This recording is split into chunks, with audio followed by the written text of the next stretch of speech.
अस्सलाम वालेकुम।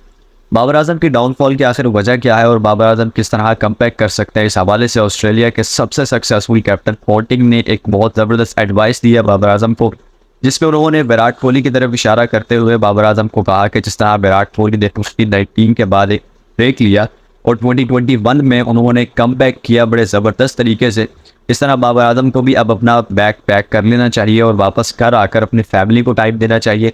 क्रिकेट से कुछ अरसा के लिए दूरी इख्तियार कर लेनी चाहिए, या फिर ज़्यादा लगाव है तो डोमेस्टिक क्रिकेट की तरफ उनको रुजू करना चाहिए और अपनी फैमिली को टाइम देना चाहिए, और कुछ अरसा के लिए क्रिकेट को अपने दिमाग से निकाल दे और किसी और तरफ अपनी सोच को मतवज्जा कर लें। ये उन्होंने पोंटिंग ने बाबर आजम को एडवाइस दी। इस एडवाइस में पोंटिंग ने विराट कोहली की तरफ इशारा किया। बेसिकली विराट कोहली की अगर हम स्टैटिस्टिक्स की बात करते हैं तो 2019 में विराट कोहली की परफॉर्मेंस ज़ीरो हो चुकी थी। विराट कोहली को कैप्टनसी से तभी हटाया गया था ये ज़ीरो परफॉर्मेंस की वजह से। तो विराट कोहली ने फिर ब्रेक लेना स्टार्ट किया, डोमेस्टिक क्रिकेट की तरफ गए, उन्होंने इंटरनेशनल क्रिकेट से ब्रेक लिया। उसके बाद उन्होंने अपनी फैमिली को टाइम दिया, फिर उन्होंने आउटिंग की, जिसके बाद उनका क्रिकेट से ध्यान हटा और उन्होंने फिर दोबारा से क्रिकेट की तरफ रुजू किया, जिसके बाद उन्होंने इतना तगड़ा कमबैक किया कि वो एक हिस्ट्री में लिखा जा सकता है कि किसी प्लेयर ने कमबैक किया।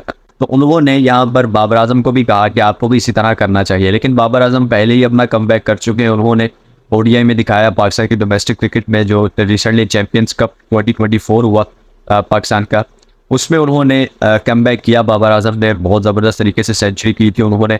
और उसके बाद अब की बात करते हैं ऑस्ट्रेलिया के ख़िलाफ़। ऑस्ट्रेलिया की सरजमीन में बाबर आजम ने जो 33 स्कोर किया और जिस टेक्निक के साथ बाबर आजम खेल रहे थे, लग रहा था कि बाबर आजम सेंचुरी कर सकते हैं यहाँ पर, लेकिन एक गलती की वजह से बाबर आजम की विकेट चले गई। एडम जम्पा ने विकेट ले ली, लेकिन अभी भी नेक्स्ट मैच है, कल इंशाल्लाह नेक्स्ट मैच होगा और आई होप कि इंशाल्लाह बाबर आजम उसमें सेंचुरी लाजमी करेंगे और बाबर आजम का इंशाल्लाह कमबैक लाजमी होगा। अब ज़रूरी नहीं है कि पोंटिंग की एडवाइस पर बाबर आजम अमल करें। अब बाबर आजम कमबैक कर चुके हैं और आई होप कि इंशाल्लाह नेक्स्ट मैचेस में अपना कमबैक वो कंटिन्यू रखेंगे। लेकिन अगर अनफॉर्चुनेटली वो कंटिन्यू नहीं कर पाते हैं अपना कमबैक, यानी कि अपनी परफॉर्मेंस को बरकरार नहीं रख पाते हैं, तो फिर उनको पोंटिंग के एडवाइस पर अमल कर लेना चाहिए। ये बेहतर बाबर आजम से ज़्यादा कोई नहीं जानता कि वो इस वक्त उनके जहन में क्या चल रहा है, वो क्या चाहते हैं, पोंटिंग की एडवाइस उनको कैसी लगी है।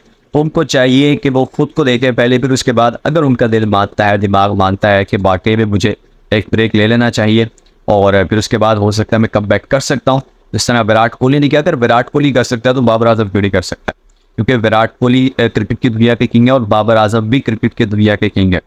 तो किंग किंग होता है, तो इस वजह से सिमिलरिटी कहीं ना कहीं आती है। तो बाबर आजम भी इस तरह कमबैक कर सकते हैं। तो पोंटिंग ने इस वजह से बाबर आजम को एडवाइस दी है। अब यहाँ पर उन्होंने विराट कोहली को क्यों नहीं कहा, क्योंकि विराट कोहली भी अब टेस्ट क्रिकेट में अच्छा परफॉर्म नहीं कर पा रहे। उन्होंने विराट कोहली क्यों नहीं कहा कि आप ब्रेक ले लो, उन्होंने बाबर आजम की तरफ इशारा किया। क्यों? क्योंकि उनको पता है कि बाबर आजम इस वक्त क्रिकेट दुनिया के किंग है और आगे भी बाबर आजम ही क्रिकेट दुनिया के किंग रहने वाले। इस वजह से उन्होंने बाबर आजम की तरफ इशारा किया। तो यहाँ पर अब ये बाबर आजम पर डिपेंड करता है कि वो बात मानते हैं या फिर नहीं, लेकिन पोंटिंग ने यहाँ पर बाबर आजम को प्रेफर किया कि उन्होंने ये एडवाइस बाबर आजम को दी, ना कि विराट कोहली। खैर अभी तक के लिए इतना ही, मिलता है नेक्स्ट एपिसोड में। अपना रखिएगा बहुत सारा ख्याल।